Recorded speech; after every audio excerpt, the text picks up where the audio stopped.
Good evening, everyone. Thank you for coming to the 2023 annual Copernicus lecture. My name is Geneviève Zubrzicki. I'm professor of sociology and director of the Copernicus Center for Polish Studies. 2023 marks the 50th anniversary of the Copernicus Endowment for Polish Studies. And to recognize our achievements, we became a program in 2014 and then a full-fledged center in 2019. And every year, the Copernicus Center organizes a special lecture, the annual Copernicus Lecture.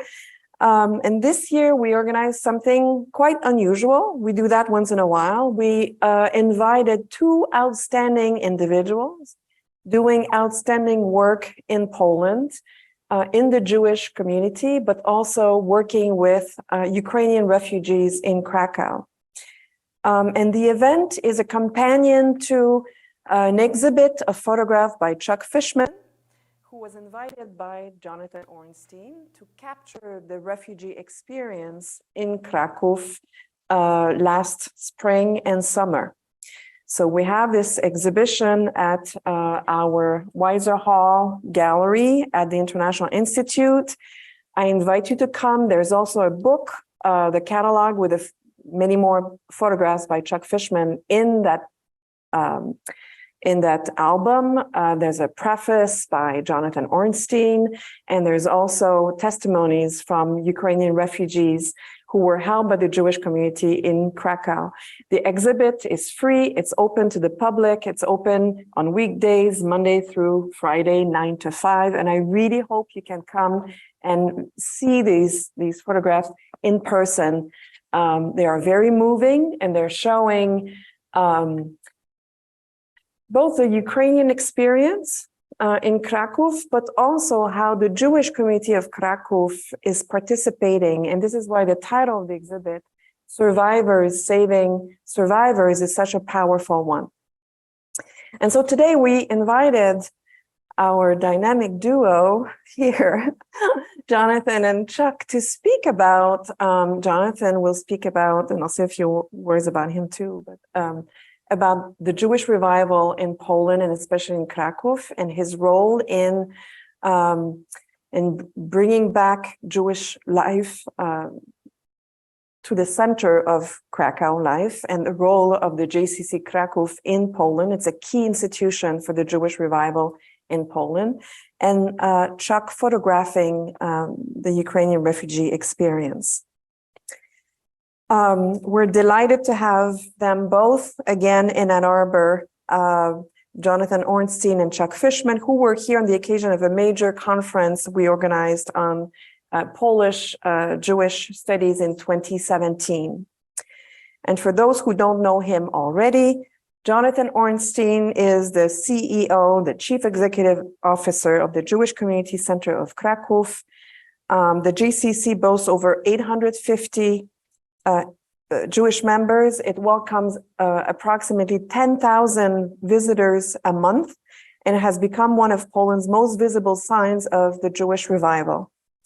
Ornstein created the annual Right for the Living. I assume, Jonathan, you're going to be talking a bit about that. But it's basically when people are riding from Auschwitz-Birkenau to Krakow, really commemorating and celebrating Jewish life. He also created a new initiative that's Holocaust Survivor Day, two global initiatives with tens of thousands of participants. And prior to occupying his post at the JCC, Jonathan lectured in modern Hebrew at Jagiellonian University. He founded the Gesher Association for Polish-Israeli Dialogue, and he's also a founding member of the Krakow Association of Christians and Jews, where he serves as vice president. He's lecturing on Polish Jewish affairs throughout Europe and North America, and he will be talking today. The talk is entitled, In the Shadow of Auschwitz, How JCC Krakow is Rebuilding Jewish Life in Poland and Supporting Ukrainian Refugees. Our second speaker is Chuck Fishman, who will speak about Survivors Saving Survivors, photographing the Ukrainian refugee experience in Poland. In his 45-year career, freelance photographer Chuck Fishman has focused on social and political issues with a strong humanistic concern. His work on Jewish life in Poland, begun in 1975, continues to the present day. And actually, Chuck has covered several Polish topics over the years, including solidarity, photographing, spending time with Lech Wałęsa, who was visiting us in September, but was also photographing in the 1970s the decline of Jewish life in Poland, capturing in some ways some of its dying moments, and came back to Poland, when was that? In 2013, and a bit like me, rediscovered something that was unheard of and totally unexpected, and became a close collaborator with the JCC. His work has been extensively published, exhibited, and collected worldwide, and has earned him prestigious World Press Photo Foundation medals 4 times. His photographs have appeared on the covers of Time, Life, Fortune, Newsweek, the London News, Sunday Times, The Economist, and numerous other publications. Fishman's work is included in the collections of the Smithsonian National Portrait Gallery, the United Nations, the Polin Museum of the History of Polish Jews in Warsaw, and the Stanford University and New York Public Libraries, to name a few, as well as private and corporate collections, including my own office in Weiser Hall. So thank you, Chuck, for this wonderful gift. I'm very proud to own one of your photographs. So I want to please join me in offering a warm welcome to both speakers, Jonathan Ornstein and Chuck Fishman, and to welcome Jonathan to the podium. So the way it's going to work is Jonathan's going to be speaking for about 25 minutes. Then Chuck will come and we'll be talking specifically about his photographs, and then the 3 of us will be on stage to take your questions. Please, Jonathan, and warm welcome.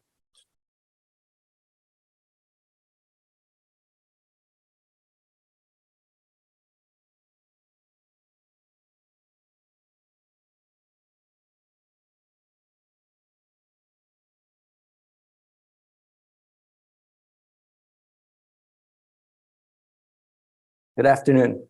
Is everyone hear me okay? Great. I want to first thank Geneviève for her amazing friendship over the years, all that she's done to help promote and study our work in Poland and connect Polish-Jewish relations to a larger audience. Not sure if you're all aware that she has a new book out called Resurrecting the Jew, which is focused on non-Jews who are very involved in this whole phenomenon of this rebuilding Jewish life in Poland that we're working on there. And the Weiser Center, also thank you, Gosha, for your support, and nice to see everyone here. A special shout out to Professor Paloff, who is a longtime friend and of our institution. So great.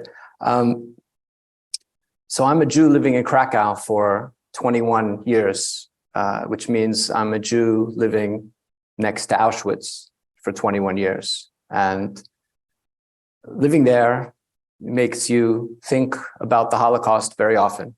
If you're in the United States and you're in the field, or if you're Jewish, you might think about the Holocaust once in a while. But for us, it's very much at the front of our minds, and mine certainly. And I really think about what the response should be, what the responsibility of the world is after the Holocaust, what the responsibility of Jews are after the Holocaust, how Jews should see the Holocaust, how Jews should see themselves after the Holocaust, what the responsibility of a Jewish community in next to Auschwitz is. Is there a particular responsibility for our community in Krakow 80 years after the Holocaust? And the answer that I've come up with is yes. I think that our community occupies a very specific role, certainly in the Jewish world, but I think beyond, because of the trauma that our community has undergone 80 years ago, so within living memory. Go a little bit back in history and take a look. How we get to this point, Genevieve has mentioned Jewish revival, Jewish rebirth, what's happening at our JCC, but it's not self-evident how we get to this point where people are finding out they're Jewish. Poland was a very, very Jewish place for a very long time. And I think we don't often realize how Jewish it was. Jews have been living in Poland for 1,000 years, almost 1,000 years. At a certain point, 300 years ago, just about 75% of the world's Jews were living in Poland, right? 3 out of every 4 Jews on the planet were Polish Jews. Maybe not Poland's borders exactly today, but Poland in a larger sense. That's almost like Israel and the United States together today. By 1939, there were 3.5 million Jews in Poland, 10% of the population. Just for comparison, the United States is about 1.5, maybe 2% Jewish. Poland was 10%. Cities like Warsaw were a third Jewish. Krakow was a quarter Jewish. Cities in the east of Poland, 50% Jewish. There are no places, no cities on earth outside of Israel today that are as Jewish as these Polish cities were before the war. And it's important to note that because when we talk about what's happening today, it doesn't exist. It's not in a vacuum. In other words, there's always, I think what I've encountered is an idea that Jews were isolated. The shtetl defining the Polish Jewish experience. The shtetl, small Jewish towns, were part of the Jewish experience in that part of the world, as in Fiddler on the Roof, but not necessarily the defining experience. In 1939, 60% of the lawyers and 40% of the doctors in Poland were Jewish. Right? This is a tremendous, tremendous percentage of the middle class and shows how integrated Jews were in Polish society.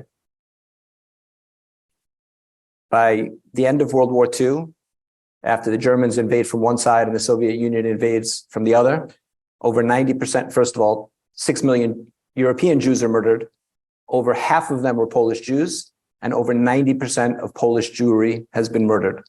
3.1 million is the general figure of how many Jews are murdered. And from the general Jewish perspective, we know there were Jews living in Poland for 1,000 years, or we know there were Jews in Poland. We know that most of them were killed. There were survivors, this we know, and the survivors left and went wherever they could go. South America, Palestine became Israel, United States, Canada, wherever the survivors could escape to. Australia, the largest survivor community is percentage-wise Melbourne. I think they wanted to go as far away from Europe as they could go, many of them. And that's usually the end of the story with Poland. Poland has existed in the Jewish collective consciousness as a place of the past, a place where our families escaped from or didn't escape from, not where life continued. But not all the Jews left Poland. Some of the Jews stayed, and during communism, Jewish life actually limped on. At a certain point, 1967, 1968, after the Six-Day War, student uprisings around Europe, and for reasons I'm not going to get too deep into, the Jews at that point, survivors, Polish Jews, Polish survivors, their children, had to make a decision. And that was to leave Poland, as many of them did, or to stay in Poland, but essentially stop being openly Jewish. The Jews who stayed in Poland in the 70s and 80s almost completely stopped openly being Jewish. They went underground. They hid their identities from friends. They changed their names. They very often didn't tell their own children that they were Jewish.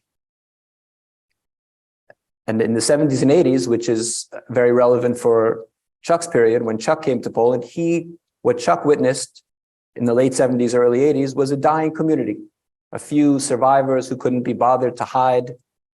No one talked about a future. Nobody was focused on educating the next generation or what might be. There was a place called Poland. It had a lot of Jews. Most of them were killed. Those survivors left, and there's a few stragglers. And that's what the world saw, and that's what Chuck saw and what he documented. But that wasn't telling the whole story. Communism ends in 1989. Poland wakes up from a 50-year-long dream, bad dream. some ways, World War II in Poland lasted for 50 years. The war was 39 to 45. But how do we look at that period from 45 to 1989? Some sense they were occupied in a different method, but they were occupied as they were occupied during the war. The country wasn't free. Press wasn't free. They couldn't study what they want, work where they wanted, do what they wanted. And one of the casualties of that 45-year period was there was no focus on the suffering of the Jews, almost no focus. Now, I don't mean Holocaust denial. You really have a country that you have very little Holocaust denial in Poland. Why? Because everybody saw it. It would be beyond ridiculous to deny the Holocaust when everyone's family has some connection and witnessed it. But you had the phenomenon in Poland of there not being a focus at all on particular Jewish suffering, right? What was the narrative of the Soviet Union and its client states in that part of the world?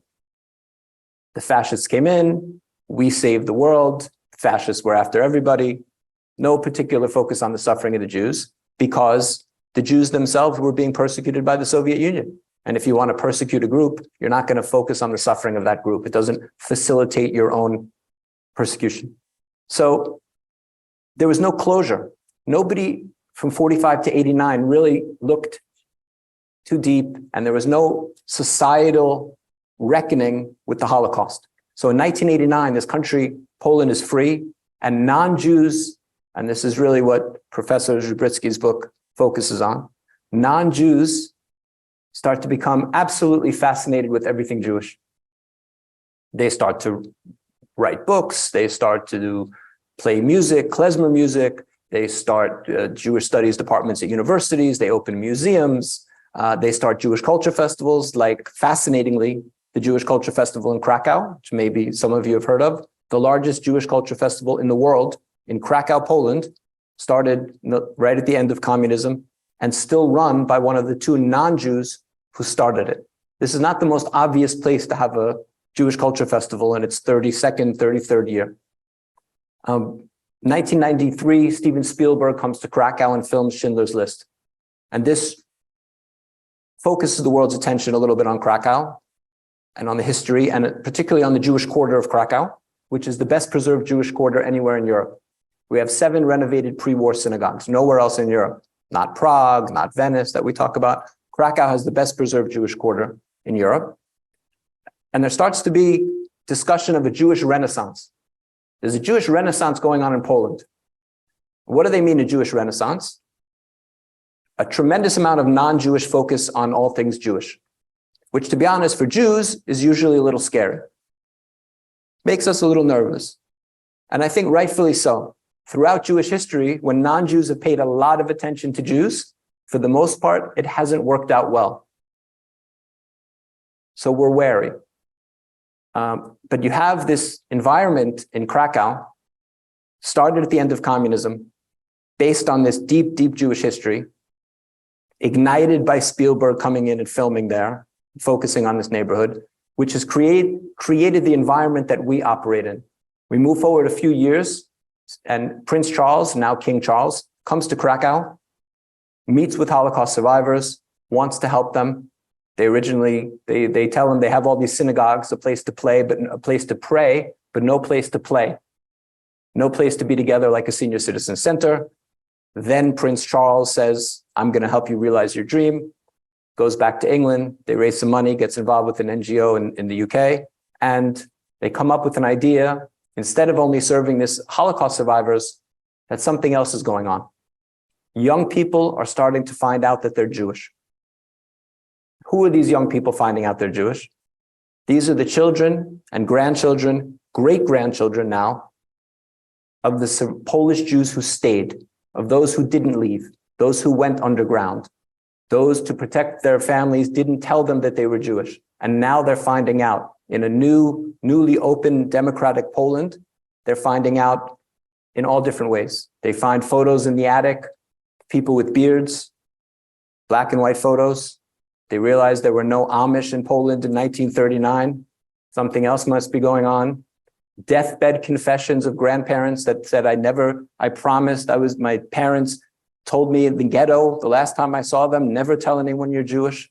And if they're dying breaths, they feel they have to pass on their Jewish identity to grandchildren. Things like this are going on all the time. And what's fascinating to me is the story behind the story, this backdrop of a tremendous interest in all things Jewish among non-Jews, which is, again, what the book is. It's like a commercial for the book, what the book is about. But for me, living there for 20 years, young people finding out they're Jewish is fascinating. But if there's not an environment that's conducive to being Jewish, they're going to take that identity and do nothing with it, right? My wife grew up without knowing she was Jewish. She found out that she was Jewish in her 20s. And because there was a JCC, she came in and we met and had a little baby. Now, I tell you that because if there was not an environment conducive to a JCC, if it was terrifying and scary to be Jewish and nobody wanted to talk about it, then you find out you're Jewish and you don't do anything with it. You smile to yourself when Fiddler on the Roof is on television or you watch a Woody Allen film. You certainly don't go into a Jewish building and stand up and say, I want to be counted generations later as a Jew. So in 2008, our center is opened by Prince Charles. And for the last 15 years, we've been working to rebuild Jewish life, which means a Jewish preschool, the first Jewish preschool to open since the Holocaust, Jewish teen programs, 50 Holocaust survivor members that we still have, Jews and non-Jews working together to rebuild Jewish life in an open, colorful, pluralistic, fun environment that is not defined directly by the Holocaust. In other words, the Holocaust is always there around us. We're in Krakow, but we're trying to show that Jewish life, certainly in Poland and everywhere, is not defined by the Holocaust. Now, why does this matter? The numbers are small. We have 850 Jewish members in a Jewish community of 100 people, right? Which is pretty good considering that everyone thinks there are 100 Jews in Krakow and we have 850. But still, these are tiny, tiny numbers. But we live, first of all, it's important for these Jews because we feel that everybody who wants to connect to their identity, this is something that was taken away from them. There's a frustration I mentioned about being a Jew living in Krakow with the 6 million victims of the Holocaust, right? There were 6 million Jewish victims of the Holocaust. That number is inviolate, right? Can't be changed, right? It's very frustrating. We can't build a time machine and go back. We watched, many of you, I watched the US and the Holocaust, the Ken Burns documentary. The whole world knew about what was happening and nobody did too much. It's very frustrating. But there's another number, which we don't know, but another category of Jews who were cut off from their identity because of the Holocaust, right? They weren't in the camps, but like my wife, they were disconnected from who they were. And we have an opportunity to actually do something and change that number. Also, we live at a time of increased anti-Semitism. Synagogue shootings in the United States, unprecedented. The numbers, if you look at the ADL numbers, tremendous, tremendous increase in anti-Semitism. The idea of a Jewish community thriving next to Auschwitz is, one, an important reminder to anti-Semites, to those who would do us harm, of the eternal nature of the Jewish people.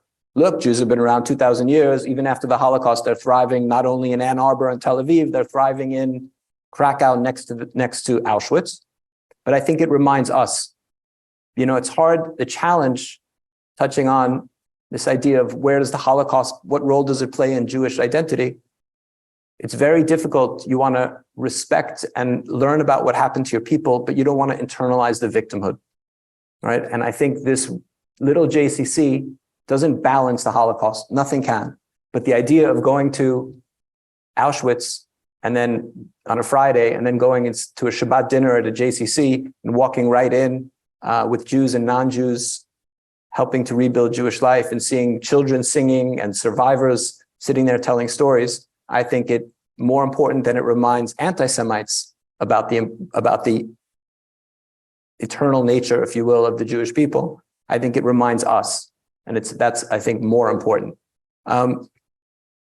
This is where I would have ended my talk before February 24th, 2022. February 24th, 2022, our world in Krakow changed overnight. We're 2.5 hours from the border. We made a few decisions that day, which still guide us 13, almost 13 months later. First one was we put a banner over the front of our building saying, "Welcome in Ukrainian." I think before the war started, everybody associated blue and yellow, maize and gold, only with Michigan, but now blue and yellow, also the colors of the Ukrainian flag. And we put one up saying welcome. We didn't know what that meant, but we knew that refugees would come. We didn't know in what numbers. We didn't know what they needed, but we wanted them. I thought at least they're going to walk past our building and feel welcome in our community, in Krakow, in our city. The second thing we did was decide that we were going to do all we could to help Ukraine. Not what we could afford, not what our budget would allow, not what our building had space for.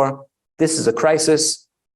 You're defined in many ways, I think, as an institution or as a person, an individual, by how you respond during crisis. And we were going to do all we could. And we would figure out what that meant. The third thing, the third decision as a Jewish community center we made was that we were going to help Jews and non-Jews equally. We would draw no distinction between Jews and non-Jews. And that's absolutely been the case. The early days, refugees started to come into our building. Again, all women and children. It's still, if you're between 18 and 60, men are not allowed out of the country for the most part.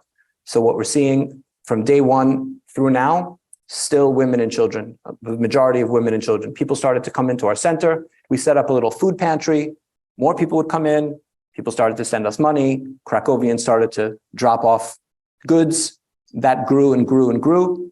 Soon we were feeding about 400 people a day. We're very happy that we're able to feed people, but where are they living? Krakow is a city of 750,000. At the high point, which we're not far off now, but a little bit lower, there were 150,000 refugees in Krakow. The government was housing 10,000 of the 150. The rest, individuals and NGOs. So we started to say, wait, these people are fine to give them food, but they have nowhere to go. We're not being as helpful as we can be. So we started to find hotel rooms, very difficult to find apartments. We found a facility outside of Krakow, and Chuck will show photos, this underused palace where we have 80 women and children, refugees now living. We saw that these people had tremendous other needs besides just food and shelter. Victims of sexual violence, we started to hire psychologists, to train psychologists, to find partners all around Krakow to be able to provide other services, English classes, Polish classes, job training, daycare. We were operating on the Polish-Ukrainian border. We were still sending supplies into Ukraine on a daily basis. That number, we've been able to directly help 200,000 refugees, 98% of whom are not Jewish. And that number is still, despite the fact that the war is off the front pages, it's not the lead story for the most part on the news, the crisis is absolutely as real as it was. Just because the border is quieted down doesn't mean that much. The refugees are still, you have 2 million refugees still in Poland and over 100,000 in our city, 15% of the city, Ukrainian refugees. And we're still helping about 1,000 a day. I think the why is very related to our history. Our Jewish community, that 6 million number that decimated European Jews, those 3 million Polish Jews that were murdered, why was that number so high? Why 6 million? Yes, Hitler was charismatic and got people to follow him. Yes, you can get away with things during wartime that you can't get away during peacetime. You know, under the camouflage of war, you can do a lot of bad things. The Germans, first, we're talking about Germany. The Germans were efficient and still are very efficient. But the only way to explain a number that big is with the indifference, by looking at the rest of the world and understanding that indifference led to that number. That when the Jews were victims 80 years ago, the world remained mostly silent. And 80 years later, we have a choice.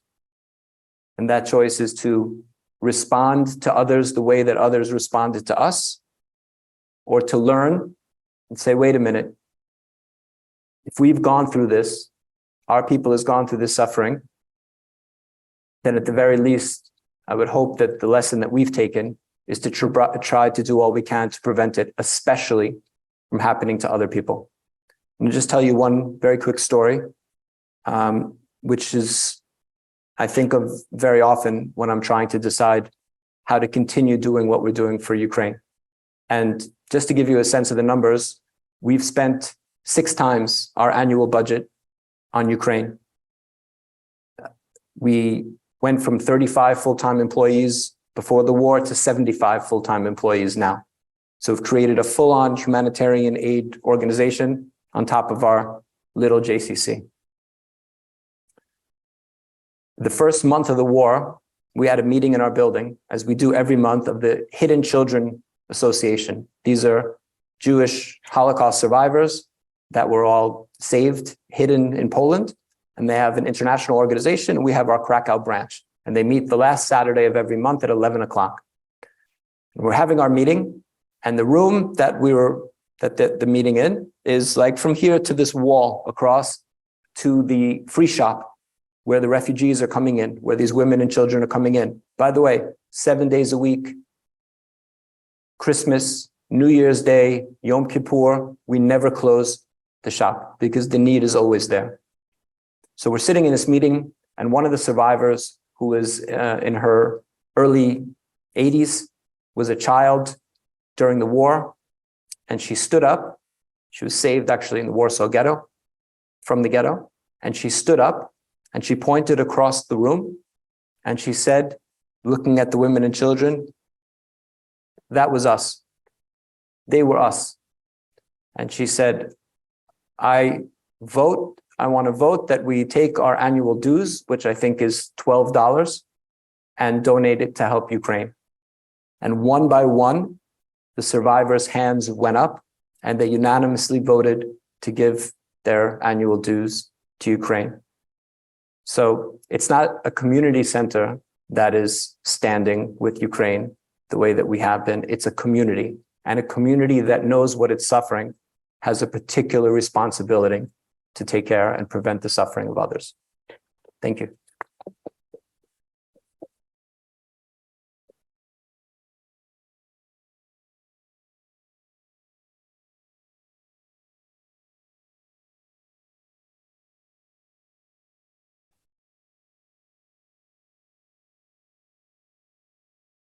Am I on?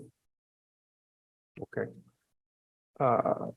First, thank you, Genevieve. Thank you, Gosha. Thank the Weiser Center. I thank everyone for coming. And right off the bat, I want to say that what Jonathan Ornstein just said is, in my generation's vernacular, right on. I mean, it's just right there. So I would like to start with why I even went. What's my connection? Well, as both Genevieve and Jonathan said, I was there in the 70s and 80s.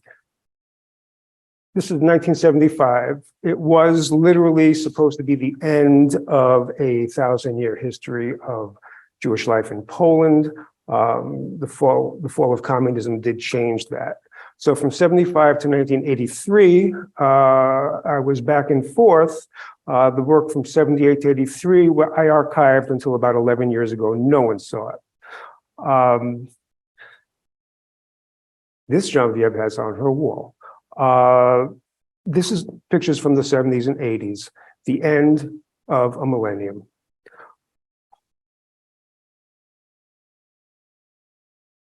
Fast forward to 2013, 10 years ago. From Torah to Torah. This is in JCC Krakow. On the man on the right is Rabbi Avi Bommel. He's introducing Torah in his very first Sunday school class at the JCC. He's introducing them to Torah. These are children. These are new generations of Jews, of Polish Jews.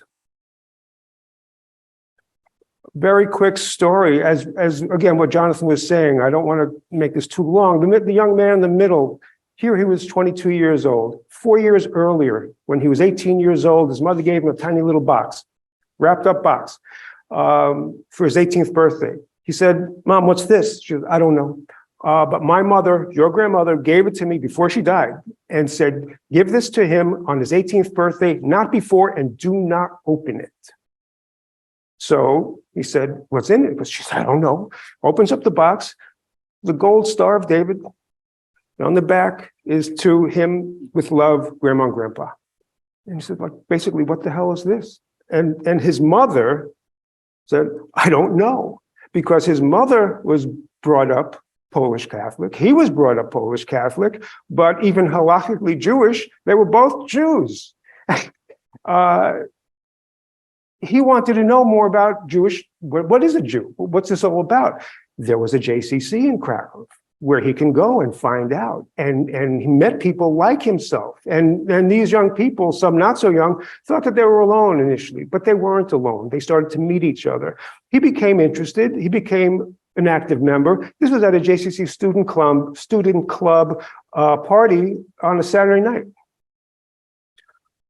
JCC, the Jewish Culture Festival, Krakow, largest in the world. 2019, pre-COVID, the JCC Right for the Living from the gate of Birkenau into the gates of JCC Krakow. 8 or 9 months later, COVID hit, the world shut down. Fast forward again. Last April 1st, I woke up in the middle of the night to a message from my friend Jonathan from Krakow, and just said, and I'm quoting now, "Should you be here documenting the refugee crisis?" I replied, "Only if seen through the lens of the Polish Jewish community for overall Polish Jewish history, because that's my work." His response was immediate. He said, "This is a community of survivors, taking care of other survivors. It's beautiful and symmetrical." Now, ain't that sweet? It got me. 2 days later, I got my COVID booster again, and a little over 2 weeks after that, I was on a plane to Poland. When I got to Krakow, this is what I saw. This is the gate of JCC Krakow with Ukrainian signs saying "Welcome," with women, babies, children. This is the end of the line at that particular day. At the time, upwards of 600 people, approximately 600 people, were waiting online to get into the free shop or the free distribution center. This is the front door of the JCC. It extends through the street. They line up before the JCC opens, before the gates open, and they're just lining up in the streets. Inside, they get whatever they need, essentials, whether it's food, clothing, diapers, toys for the kids, whatever. They can freely receive it. It's never crowded because the people are counted, and then and was a certain amount. That's why there's a line, because people have to wait. And when people come out, other people can go in. They show a passport. They have to have arrived after the Russian invasion, and they go in. This woman's name is Olga, and she is from Mykolaiv, and she's about to go in. This is a family also from Mykolaiv. They're waiting under the awning by the front because it's raining, and their place in line is being held. Refugees, but not refugees, let's say from Somalia. These are people with smartphones and, and everyday people, and they're communicating, they're resourcing, they're staying in touch, and they're seeing how they can keep working and what they can do while they're there. This woman is Marta, and she's from Lviv. She was at the end of the line one morning. This is the morning before the gate even opened. Gate's still closed. Again, young woman, smartphone. Waiting is no fun. This is just life for these people. This woman was a kindergarten teacher. Her name is Catherine. She was a kindergarten teacher from Kharkiv. This is her 8-year-old daughter, Julia. They and Catherine's 12-year-old son had been staying in a friend's apartment for 6 weeks. She spoke English to me, and so I have a quote from her where she said, "I think we must stay in Krakow until May." Front door, waiting. Young woman, Maria, with her 1-year-old daughter, Sophia, they're from Zhytomyr. Bulk items are right behind them. The bulk items get broken down, made personalized so that people can actually take inside the free shop. This is a family from Kyiv. If you notice, the box the woman has is a matzah box. As Jonathan mentioned, about 98% or so of these people are not Jewish. That's not the point. They're people. And they had just come out of the free shop, and the box was used to, she has material. She has whatever she needed, she put in the box. She was given the box, and that was for her. Kids with their brand new yo-yos from the JCC Krakow free shop. The point is that once they're inside the gates, they feel safe. And they congregate in there, they schmooze, they have lunch, they speak with each other, they socialize, and they get essential items that they need to live with.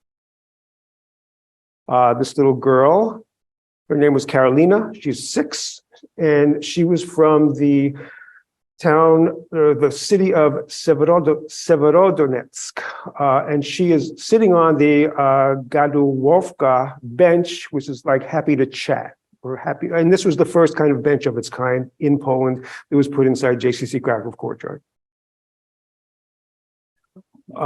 Again, kids, their parents, their moms are online and they're playing in the courtyard. Written on the blackboard, though, in Ukrainian is "I love Ukraine" and "Glory to Ukraine and its heroes." This is 9-year-old Kirill from Kamenets-Podolsky, and now we're in spring, summer. I was there first in April and then again in June, July. One constant: there will be lines of people. They're orderly. They're waiting. It's all a gift, and they know it's a good thing, and they're grateful, and they're happy to be where they are. Again, before the gates opened up, they're lined up in the streets. And as you notice, here, older women. Items came in from all over the world. Over-the-counter medicines, clothes, you name it. It came in JCC, and they're then put into the free shop. This is the Stephen Wise Free Synagogue group that came in April.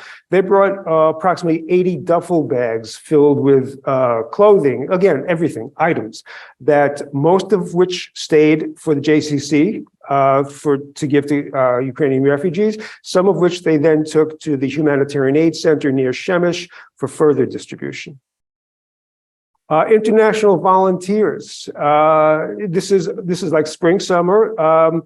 In the courtyard, where they're taking bulk items, putting them into plastic bags, smaller, for the people who are literally 20 feet behind them. And that material is going to go inside the free shop, and it's going to be taken right away. Whether it's outside or inside, bulk items get broken down. This is inside the JCC. This is Yehunila from Zaporizhia, and she's holding her baby Amelia, who's 1.5, while others help fill her bag. Again, 98% not Jewish. This is a woman trying to understand what these big crackers are. And because it's cellophaned, there's no labeling, and even if it was labeled, she couldn't understand the writing.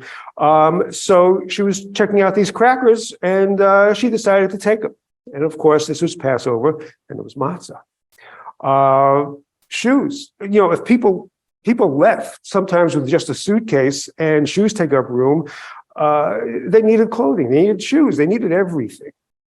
And a lot of most of these people, we're talking about middle class, at least middle class or above people that, you'd wait online and you'd think, well, why is this person online? They don't look like refugees.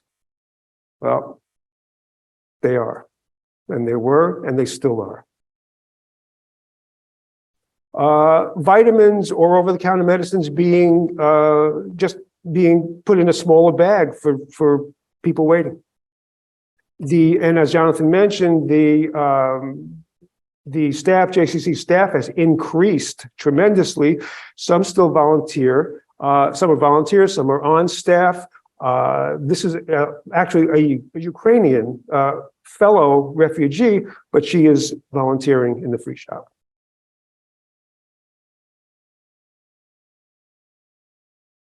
Outside the actual free shop, this young woman with her toddler, she had just come out, filled up the stroller with stuff, and she's about to take off. The older man here is Yaakov Tamarkin, 77 years old. He is from Vasilkov. His wife, Svetlana, is laying on the bed behind him. He's with his daughter-in-law, Galina, and one of his granddaughters, Anya, who's 9 years old. In the hotel, 2 rooms, one for him and his wife, the adjoining room for his granddaughter and daughter-in-law, in the hotel paid for by JCC Krakow. Free, pure free to these people. But the only way it's going to happen is with donations that have come in from abroad, from everywhere, from all over, so that they can go directly to help people. This is the Ukrainian Seder at JCC Krakow. The JCC hosted 6 different Seders. This was the Ukrainian. One of the things that really spiked my interest was the last time I'd photographed a Seder in Poland was in 1979. And I figured, well, I'm getting in on this. So this is Victoria. This is still the Ukrainian Seder. She's from Ukraina Nizhin, and the word victorious is tattooed in Ukrainian, is tattooed on the side of her hand. Ukrainian Seder. This is at an Orthodox Easter party hosted at JCC Krakow. This is Mariana with her daughter Sofia, age 5, and they're from Kyiv. This is a traditional tsimbali, hammer dulcimer, Ukrainian traditional, at the Easter party. They're singing Ukrainian folk songs and reading the lyrics from their smartphones. The woman in the middle with her little baby is Kashena from Zaporizhia, and she's holding her son Arsen, and they're doing traditional dancing. Now we switch to daycare. This is a center, it's called Vitalnia, which in Ukrainian the word means living room. It's a mother and child safe space that is run, basically established and run, but not in JCC Krakow, but near JCC Krakow. This woman on the couch, her name is Polina. She's a caregiver. She's from Irpin, and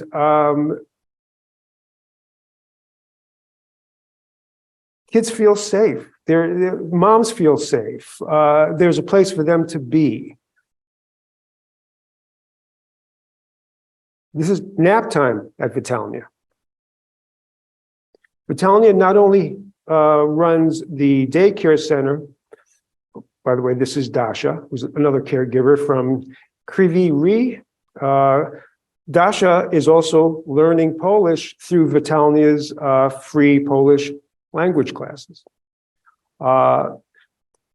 This is a central refugee hub called Radzavilowska, which is just known as its street address. The street is Radzavilowska. JCC Krakow is partnering with 4 local NGOs to run it. It provides logistic and psychosocial support. And most people never see this. This is upstairs in a former theater, that there was an 80-bed shelter made for people to crash, usually 1 or 2 nights. This woman is Marina. She's laying with her 1-year-old son, Prochar. They're from Kyiv. They were trying to get to Canada. She was there with her 3 children, her mother, and her husband, who I was able to speak with in English. And I didn't understand why he was there. But he had explained to me 3 kids. He's got 3 kids. He was out. Well, just as an aside, right now, they are in Quebec City. They did get to Canada. This woman is named Victoria. She's from Kharkiv. What she's doing is expressing relief after her outdoor breakfast at the hotel where she and her 11-year-old daughter Alice are staying, courtesy of JCC Krakow, completely free. I was staying at the same hotel, and I saw her. I assumed she was Ukrainian, so I approached her one morning when I was on my way out, and we started talking. I started shooting. We started talking. I started making notes, and she was there, and she expressed, and I'm quoting, with an open heart, quote, "I couldn't imagine breakfast in Kazimierz. From Kharkiv to here, from darkness to light, we are very thankful." She further said, "We're safe now. That's all we need." Well, I ran into them several days. This is Alice in the hallway of the hotel with her pet guinea pig that she brought with her from Ukraine. This is mother and daughter in the old city, of Krakow. They're looking up at the trumpet player in St. Mary's Church Tower. They're looking and listening. Alice in art therapy. Vitalia also runs art therapy. Again, when I say Vitalia runs, it's over that umbrella, but JCC Krakow overruns the whole thing. They help provide the funding for this to happen.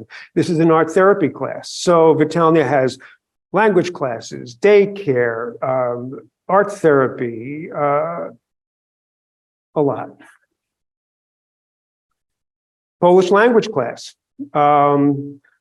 This is Alina on the lower right from Kharkiv, giving her son Dari some needed attention. They're learning Polish. And why are they learning Polish? Because they want to get better jobs. They want to make money so they can help to really support themselves more. They're not looking for a handout. They're looking to better themselves. Some are staying in Krakow. Some can't wait to go back. Some have no place to go back to. These are Roma, the Romani people. They were staying at the time. This was in April. There was approximately 130 Roma people staying in this one hostel in Krakow. The JCC was providing their food because they wanted to make their own food.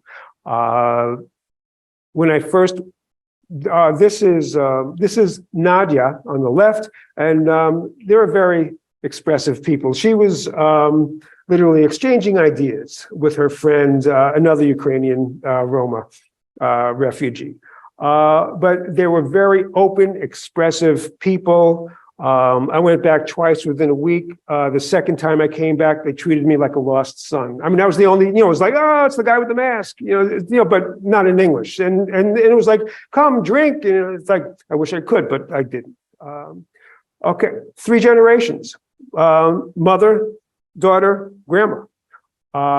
These are from Zhytomyr. This is Ilana in the middle with her daughter Dariana and her mother Tanya. And again, they're making food. This is the Pashkovka Palace. This is the interior of the Pashkovka Palace, which is 25 kilometers from Krakow on the way to Auschwitz and maintained by JCC Krakow, where the refugees are housed completely free of charge. This is Nadezhda. She is from Kharkiv. This happened to be, I was very lucky, the very first session where personnel from JCC Krakow went to introduce themselves to these people, and this is the first time they're hearing how, what's going to be happening and how they're going to be helped. Again, this is during that same session. This is Irina with her baby, Uliana, her daughter Uliana. That's the palace itself. Initially, people were staying in the guest house where these people are going across the road because the palace was getting updated.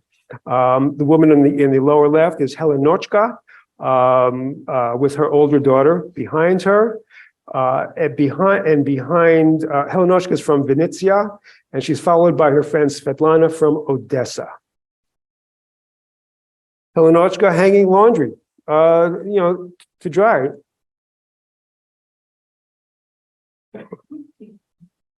In her room that she shared with, at the time, her 3 daughters on that bed. This is with her youngest daughter.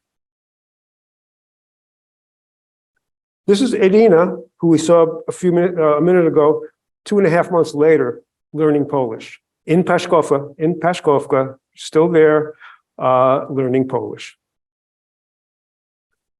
The back of Paszkówka Palace, this is Little Diana, from a name of a city that I cannot pronounce. She's 8 years old and she's in a Zumba class.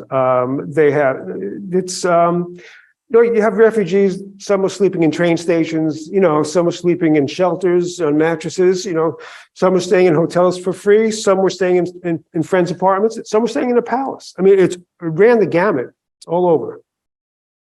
JCC Krakow courtyard, summertime. This is a mother-daughter. That's Nastya on the right and her mom, Victoria, on the left.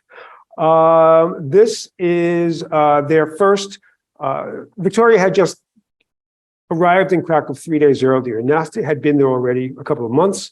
And this is their first walk around together by chance. And I walked with them. We came upon this memorial statue of the Holodomor, which was very quickly, if you're not familiar, the Stalin-instigated Armenian starvation genocide from the early 30s, where approximately 4 million, not Armenians, where 4 million Ukrainians died from starvation. Well, Victoria has family, her family was Armenian, they're Jewish. So as a family, they had lived through the Armenian genocide, the Holodomor, the Holocaust, and now, if you want to include it, Putin. This is Victoria with her granddaughter, Vasilisa, who's braiding her hair, getting ready. Vasilisa's getting ready to go to pre-K, where Frida, JCC Krakow. This is mom and daughter on the way from their apartment to the JCC, where Nastya now works. Vasilisa goes to pre-K, nursery school, and they're literally passing by another Ukrainian family who are waiting with all of their possessions, their luggage, waiting to see an apartment. They're waiting for someone. This is just by chance, waiting to see an apartment, but this is just normal. Vasilisa in pre-K, before going inside. This is Nastya's parents, Victor and Victoria. A couple months later, they volunteer in the free shop. This is a place called Shafa Dobra, which in English means closet of good. It's a JCC Krakow, a reason I'm showing it, JCC Krakow partnered with them. Goods come in from all over the world, and it's a huge center, set up like a department store where Ukrainian refugees go and select what they want, just like on racks, just as if it were a department store, all free. These people are Katerina and her daughter on the left, and her daughter Zlatoslava in the middle, FaceTiming with family who are still in Cherniv. Shoes, everything. This is all Shafa Dobra. This free, people were allowed, women were allowed like 2 free brand new undergarments. This was the only way to try them on. This is, again, something else. This is a hostel summer camp that JCC Krakow provided for. This is, these are the first kids for lunch, and it's in Krakow itself, but it was a summer camp. This is a summer camp, local beach. Hostel. This is Medica, the border, on the border of Ukraine. Couple just came in. JCC Krakow had at some point a tent giving free food, giving food away to people. This is at the Humanitarian Aid Center, where, and the reason I even shot this was because JCC Krakow partners with an evangelical Christian organization who provides a lot for this facility. The hallways were chaotic. They were like Fellini-esque. This is a 12-year-old girl named Dasha from Kharkiv. She was there with her mother and brother, and they were on their way to the Czech Republic the next morning. This is in this aid center. This is in Hadassah. Hadassah Medical Mission operated a facility there, and I was very lucky to even be in here to photograph. This is Hadassah. This is the Medica border, a couple of months later. This is for the Ride for the Living, JCC Ride for the Living. These are riders from Israel, Poland, Ukraine, about to start off a day before the rest of the riders were to leave from the gate of Birkenau. This past year was to raise money, not for JCC Krakow, but for Ukraine relief through JCC Krakow. But the man on the right, you see, is Ukrainian. He's going back. He came in, he got supplies. He's going back to Ukraine. This is the next night. This is every year, the largest Shabbat dinner in Krakow. This is Vasilisa with her mom, Nastya, enjoying Shabbat dinner. Thank you very much for your kind attention.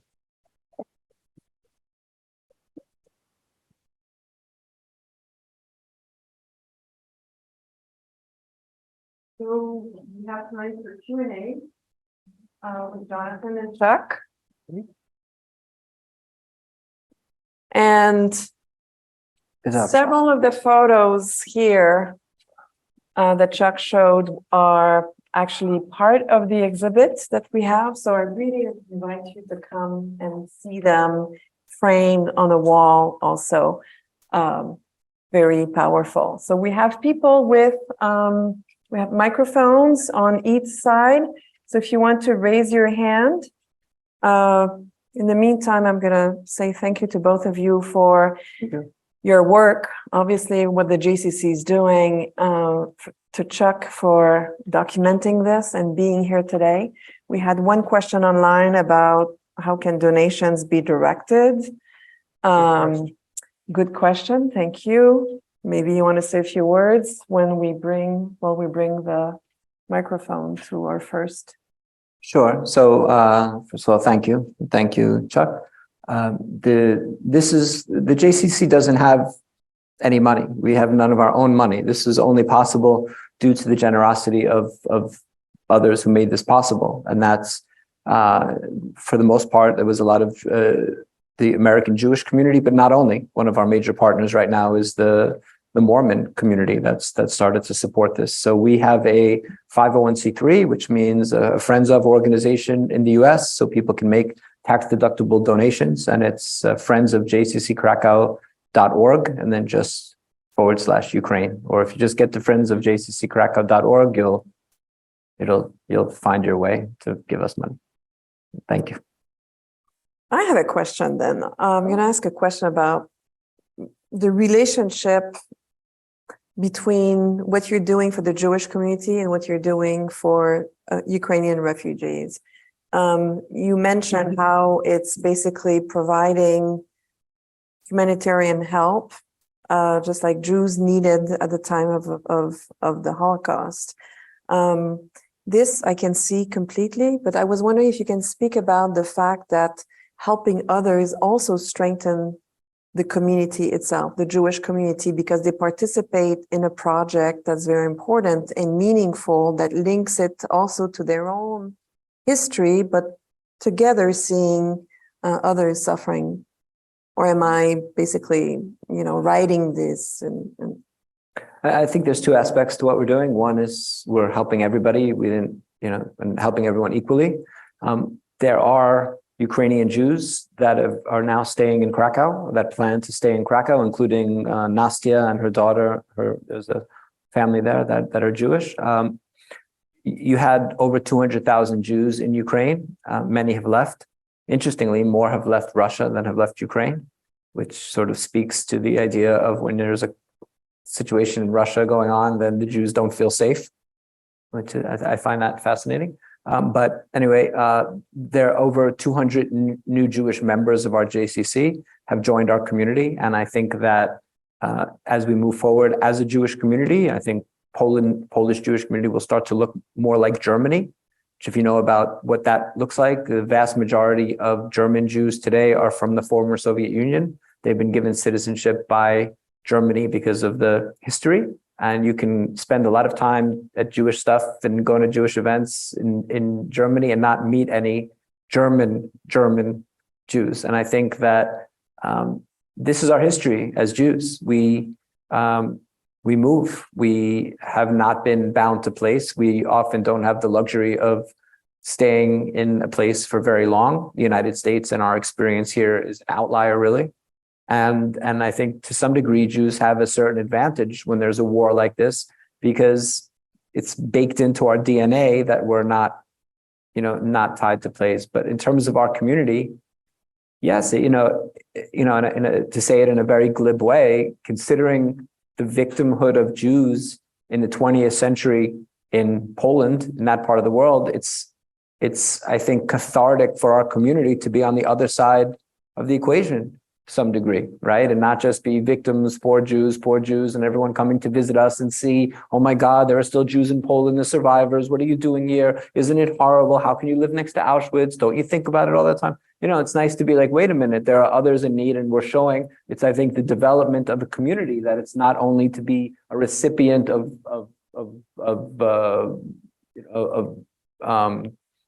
the idea of charity, but of pity. Mm-hmm. And to be actually saying, wait a minute, we are a community that's able to help others. And I think it's a very positive sign. So this has been, this is tragic. This is terrible for Ukraine. This is an unbelievable tragedy that will reshape the world. But I think it's good. It feels good for us to be able to help. Mm-hmm. I also think that it's the essence of what Yiddishkeit or Judaism is or should be and is. It's tikkun olam. It's to repair the world. It's to make it better. And it's the essence. It's as Jews, it's social justice. Get it right. And this is something that can be done. And if it can be done, and you help people, you help innocent people, some are more helpless than others, but it's the essence of what Judaism really is. Or should be. Or should be. Yes, what should be. Thank you. Any questions from the audience? Come on. Piotr Michalowski. It's on. Yes, it's on. Yes. Hey, have you had questions from the other side? I'm just curious about whether the Ukrainians you talk to ask you about why you are helping, and whether you have a dialogue with them where you have to explain why you are doing it. I'll also let Chuck answer, who spoke to them as well. I think they, people often ask, oh, do they know that they're being helped by Jews? And, we don't shy away from it. There's signage up there saying Jewish Community Center in Ukrainian. We know they talk about it, but we don't hit them over the head with it. By the way, you were helped by the Jews. We don't Right. do it in that sense. I think it never comes really in the form of a question. I've never encountered or heard someone saying, "Oh, wow, I'm so shocked." I think they find it natural. That's interesting in itself, right? Yeah, no, I think it's fascinating. We had one story somewhat related, which is a woman who we helped went back to Ukraine and was talking to her grandma, and said, she told her she was being helped by a Jewish institution, and she said, you know why? Because 80 years ago we hid a Jewish family during the war for a couple of years. And I think what's fascinating in that is that she'd never mentioned it until that moment to her granddaughter, that it was just a matter of fact thing. And I think that's how we see it. If we point to the exceptionalism of what we're doing, we do it only to be able to help get the resources to continue doing what we're doing. But to me, very often you can do the right thing or not do the right thing. And what we're doing is the right thing. And I think the Ukrainians see that, and they're not, oh my God, we don't get the feedback of, wow, you're Jewish and helping us. Well, what's that? But maybe, you spoke to many refugees as well. Did you get that? No, sometimes I was waved off. If I pick up a camera, and occasionally it was like, no, fine. People that I was able to actually speak with or establish a rapport with, they want to know who I was, why. But I wasn't there to have a conversation with them necessarily. I was there to photograph them. So I would just hold up my badge and say, JCC Krakow. JCC Krakow. But if we did get in conversation, then it was going to be to help. I think people are, I'm sorry, I just think people are grateful. It's also in the Ukrainian, they're not going to, it would seem unlikely in the context of they're asking so many questions. They might be curious, but they're not really sharing it with us. They're just relieved and grateful to be able to be helped. We actually have published another book called Displaced, which is really very interesting. A woman named Tamar Jacoby, who she was the deputy op-ed page editor of the New York Times, and among a bunch of different jobs, and runs an NGO in Washington, and contacted me and said, I want to come volunteer. And I said, come, we'll figure it out. And what she started to do was to get to know these refugees, and she did extensive interviews with 45 different refugees. And we published it as a book, and it's not about us.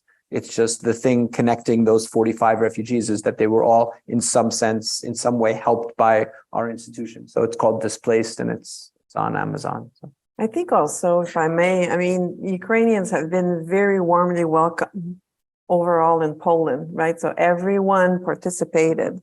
So it's also, the JCC is helping, is coordinating a lot, and is really, implicated in providing help. But overall, Polish society has responded overwhelmingly positively. Yes. And has provided, NGOs and individuals driving across the country to help people, pick up people, bring them to different places. So in a way, perhaps also the Ukrainians are not surprised that another institution like the JCC is also, contributing to the situation. You make a good point. If they're surprised by something, they're positively surprised by the reception from Poland as a whole. And Poland has been unbelievable on many different levels. So that's what they get. They don't necessarily differentiate and think, but that, we really should have spoken about it more, but, I'm talking about our role in this, but the backdrop is the incredible Polish response. And that's from a Polish government that has not been very welcoming to other refugees, and in some ways not very nice to a lot of our citizens in Poland, to individuals, to NGOs, to all different faith groups where we've worked with, for every faith community in town we've worked with. And it's been really remarkable to see that. And when you're in that context, we all operate as individuals, but we're so influenced beyond what we may understand by the context we're in. And if you're in a nurturing environment and you're in a place where the right thing to do is to help Poland, to help Ukrainians, and when you early days of the war, you walk past a coffee shop and you see free coffee for Ukrainians and discount for Ukrainians and all of this for Ukrainians, then it puts you in a certain mindset. And Poland has been absolutely remarkable. And I think that if the Nobel Peace Prize does not go to the Polish nation, then I don't know what it exists for. We have a question here, and that's related to the broader conversation about Poland's participation in not the war effort on the one hand, but also helping refugees in Poland. Are you worried about refugee fatigue and a growing indifference, with inflation, with tensions over the current situation, that people in Poland there might be resentment toward refugees, or at least fatigue that would basically create a greater indifference to their fate? Sure. Yeah. Yes, absolutely. It's natural. We have the ability to focus on things, especially negative things, for a certain amount of time. It's natural to move on. The news cycle is what it is. To be honest, I'm pleasantly surprised that the world has cared about what's going on for as long as it has cared, and at the level that it has cared. That being said, we can only help people if people, we're helping people, but we're not really helping people. We are part of a chain, and we're just at the end of that chain, from people deciding to support to taking money and sending it to us, and then we're able to do that. And we're really implementing the vision of others on the ground. And as long as people stay interested and care and continue to be generous about Ukraine, we'll be able to do what we're doing. So my fear is absolutely that, and not my fear. 80% of the donations that we've raised, and we've distributed so far $10 million in aid. It's for us a massive, massive number. 80% of the money that we raised to do that came in the first 3 months of the war. So yes, it is a challenge to be able to continue to do what we're doing as the world has mostly moved on. And a particular challenge is that people associate the border with need.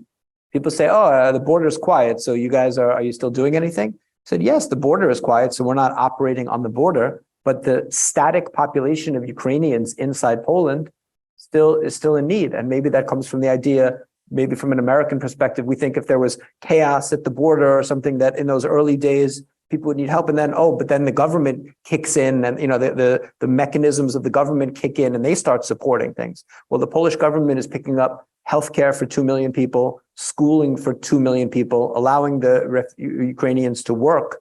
They have the rights of a citizen, every right of a citizen inside Poland. That being said, there's not much money left over to house them and feed them and provide psychological support and everything, which is what we're doing. Any questions? Hi. In the event that your supply chain really does start to dry up, do you have a strategy in place to deal with it? For example, would you sort of double down on the Jewish community, or what would you do?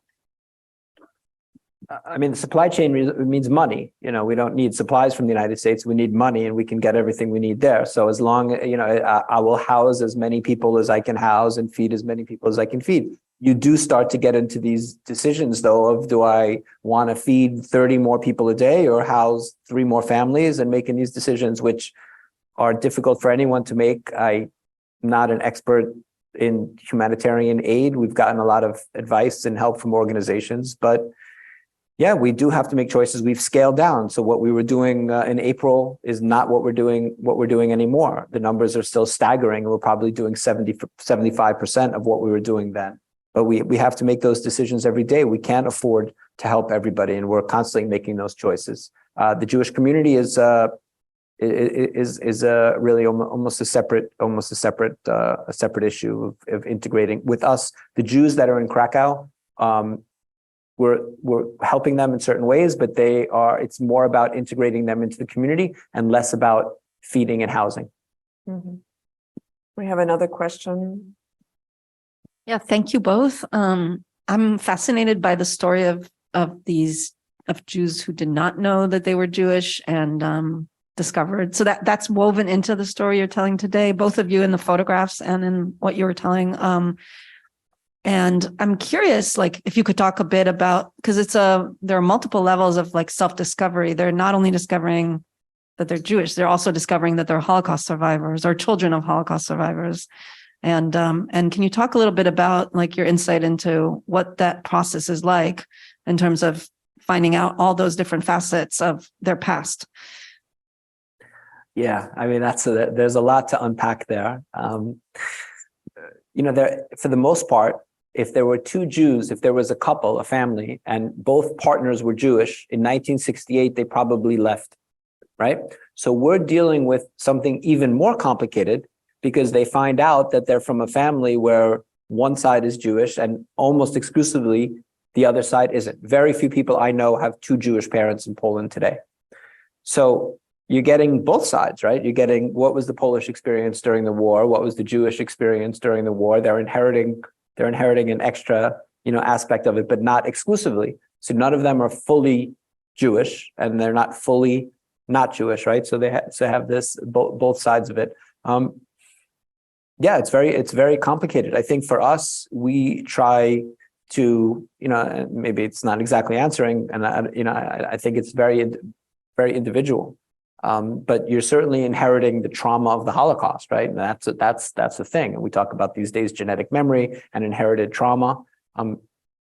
I only come into contact for the most part with people with a self-selecting group of people that choose to get involved, right? So what keeps me up at night are those people who find out they're Jewish and don't take those steps into our institution. I guess the most I know about this, I mean, I know a lot of people, this for the most part, young people. If you're under 30, 35 in Krakow, you didn't grow up knowing that you were Jewish from childhood. So it is the majority of the young people have gone through this and have dealt with it in all different ways. The challenge for them, interesting, I think that the largest challenge that they face is not among Polish society. The largest challenge they face is from a Jewish world that doesn't necessarily feel or hasn't understood that there is Jewish life in Poland. And the most destructive thing from my community is not so much anti-Semitism that they don't really face in a major sense. It's more when Jews visit us from the United States or from Israel and say, wait, you're Jewish? What are you doing here? Come get in my suitcase and come with me to Israel where Jews live. So that's the real challenge for them. You're living in both worlds. And the more difficult side is not what you might expect it to be. And the stories that you hear from the individuals, they're fascinating. I mean, they're better than any kind of made up movie about Holocaust or generations afterwards. They're just fascinating. 10 years ago, I met a woman who was like 40 years old who discovered she was Jewish. She has 3 kids. Her husband was supportive of her. Genealogy, with the rise of the internet, first of all, fall of communism, that is the key. But then with the rise of the internet, and then finding DNA, finding roots, finding genealogy, seeing that a name was changed, and then finding out through the computer, and then maybe finding a picture like from the mom, and on the back with the class, and mostly dark-haired kids, who and with the names of people that didn't sound like names that she would hear today. This one particular woman that I'm thinking of, she very, very shyly approached her mother because her mother was a very stern woman and said, Mom, and this is in Polish, of course, she goes, Mom, I think you might be 50% Jewish. Well, the mom was in a closet. The mom was in the closet all her, since she was an infant. And she turned around and she faced her daughter and yelled at her and said, you stupid girl, I'm 100% Jewish. Now, this was a 40-year-old woman finding this out. So mom just came out of the closet. It turns out, of course, they had cousins in Israel. This woman then became more involved. She happened to live in Warsaw. She became involved with Jewish life. And, that's just one story. But her sister, a few years later, I met one of her sister. She had nothing to do with Judaism. And it was really hard for her to even accept that this was within their family. Stories are great. Question in the back. We can take one brief one because we need to leave at No, 6:30. Oh. So Kasia, Two very brief ones. Yeah. very brief.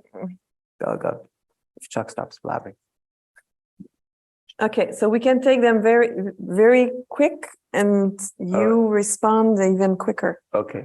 So is it me next? Hi, I was wondering about the education of the children. You showed the one slide of the little girl that was pre-K, but how about the older children? We've seen on the media here where maybe a parent was a teacher in Ukraine and now are teaching the children. Where are the children receiving their education? They all have access to free Polish education. Not all of them go, but that was in the early months. Now they go. So you can go and sign your kid up for a Polish public school. You have every right to do it. And integrated. And also, do you have Americans that are coming over and helping in terms of educating those We children? do. We absolutely do. But, we encourage people to come. If you're just going to come over and work, then spending a few $1,000s to do it, it would be better for you to write a check. If you're going to come over and work and volunteer and then come back and share that with your friends and with your community and with your network, and then by doing that, raise support in some way for Ukraine, then by all means do it. One more question quickly. Kasia, quickly. Oh, Kinga, okay, I'm sorry. Sorry, We need to like- leave the room. So Kinga, very quickly. Yeah, Kinga Lingowska. I'm Fulbright scholar from Poland, and I'm from the beginning of the war to the came here. I was coordinator in the refugee center. And thank you for your words about Poland. And I wanted to ask you about this experience of work and collaboration with the city of Krakow and a network of the help and with other organizations. The cooperation has been mostly with other NGOs.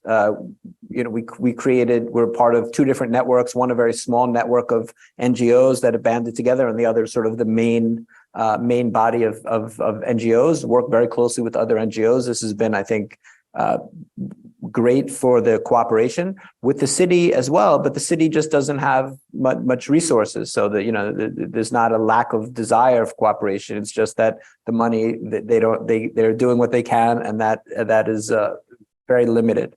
So no question. And very, very often we see as an organization with a pretty large international reach relative to other Krakow NGOs. They're not, I spend 4 or 5 months a year traveling around the US, and other NGO leaders aren't doing that. So we have a network of supporters, and we were able to leverage that by raising money and then giving micro grants to dozens of different institutions in Krakow that we were then able to support and amplify what we were able to do. What was very helpful, just last thing, is that you had 1.5 million Ukrainians in Poland before the war started. Right. So when we wanted to help Ukraine, we weren't like, oh, who are these people? What do? We turned to organizations like the Ukrainians in Krakow organization and many other organizations who then were plugged into what was happening in Ukraine because they themselves are Ukrainians that came probably in the last few years. So it was a very seamless transition into being able to support Ukraine via the cooperation of NGOs. I want to thank you, everyone, for being here tonight, and thank you, Jonathan and Chuck, for coming and for your work. And please come see the exhibit. Please come see the exhibit. It's really stunning. And some of the photographs also can be purchased, and the proceeds are donated to the JCC Kraków. So we look forward to seeing you there. Thank you. Thank you.